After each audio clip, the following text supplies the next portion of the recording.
विवाद केवल अहंकार का है। जो प्रदेश के मुखिया हैं उनका अहंकार है और कोई विवाद नहीं है। तो पूरे प्रदेश में एक जाति विशेष का ही वर्चस्व है, चाहे वो अधिकारी हो, चाहे वो कर्मचारी हो, चाहे वो नेता हो।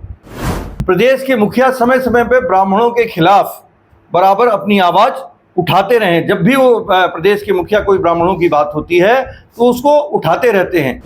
कहने को अपने कई तरह की बात कहते हैं, लेकिन अगर उनके रग रग में जातीय मानसिकता भरी हुई है और खासकर ब्राह्मणों के खिलाफ उनमें एक विद्वेष या आक्रोश क्यों है, ये समझ से परे है।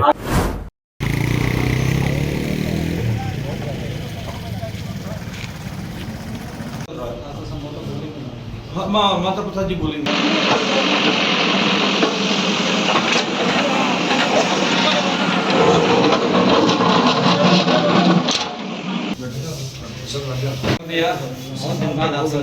हम लोग चुपचाप ऐसे खड़े रह रहे हैं। गाँव में हरिशंकर तिवारी जी की प्रतिमा स्थापित होने की क्या विवाद हुआ, क्या पूरा है?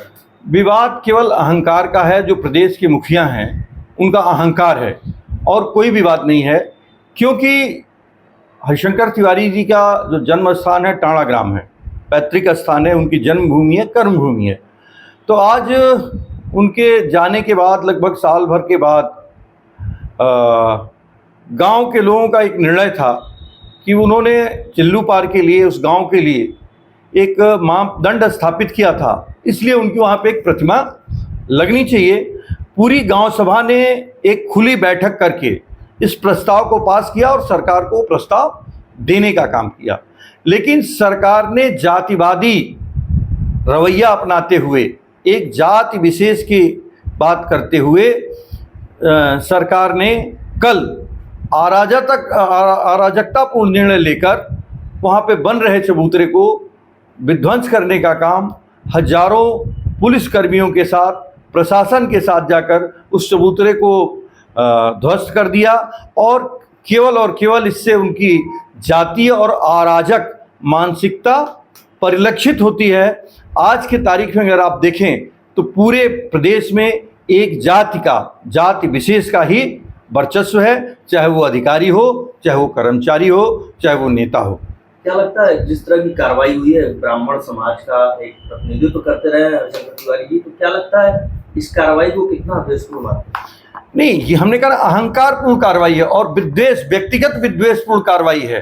प्रदेश के मुखिया समय समय पर ब्राह्मणों के खिलाफ बराबर अपनी आवाज़ उठाते रहे। जब भी वो प्रदेश के मुखिया कोई ब्राह्मणों की बात होती है तो उसको उठाते रहते हैं। अगर आप देखें तो जब अभी 2024 का चुनाव हो रहा था, तो जब राजपूत पंचायत शुरू हुई, करणी सेना की पंचायत शुरू हुई, तो उसमें धारा 144 नहीं लागू हुई थी।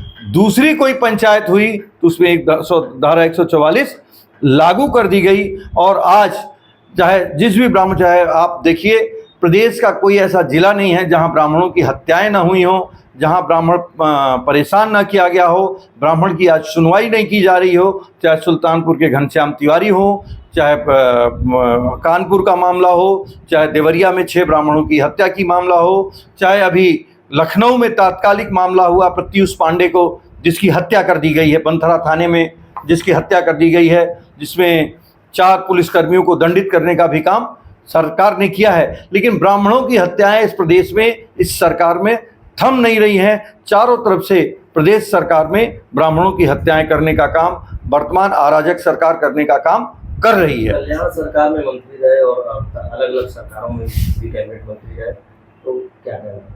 नहीं, उनका सबसे सहयोग था। और कल्याण सिंह जी की सरकार जब बनी थी तो वो गठजोड़ की सरकार थी, उसमें आदरणीय हरिशंकर तिवारी जी का एक महत्वपूर्ण योगदान था और उस सरकार को चलाने का भी काम उन्होंने किया था। लेकिन आज सरकार अपने अहंकार, अपने अलोकतांत्रिक पूर्ण व्यवहार और सबसे बड़ी जातीय विद्रुपता या विद्वेष, ये जो सरकार है, प्रदेश के जो मुखिया हैं, जातीय मानसिकता से घिरे हुए व्यक्ति हैं और कहने को अपने कई तरह की बात कहते हैं, लेकिन अगर उनके रग रग में जातीय मानसिकता भरी हुई है और खासकर ब्राह्मणों के खिलाफ उनमें एक विद्वेष या आक्रोश क्यों है, ये समझ से परे है। आगे विनय जी, क्या करेंगे? आपके- आप आगे क्या करेंगे?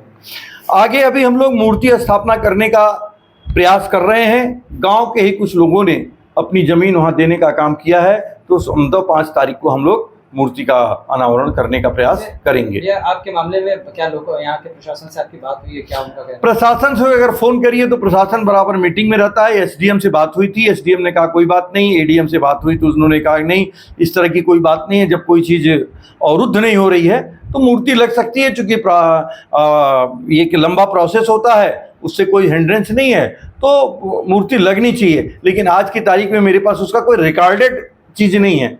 ये तो ऑफ द रिकॉर्ड, क्योंकि हम हर चीज़ तो उनसे, जैसे आपसे रिकॉर्ड हो रही हो, रिकॉर्डेड तो हम बात करते नहीं है।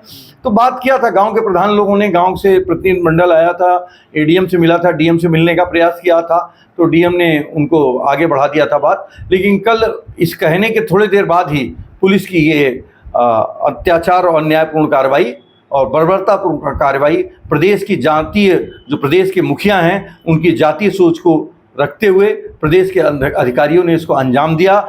आने वाले समय में चिल्लूपार की जनता, प्रदेश की जनता इसका करारा जवाब देने का कार्य करेगी और ब्राह्मण समाज निश्चित रूप से इस जातीय मानसिकता का प्रतिकार करने का काम करेगा।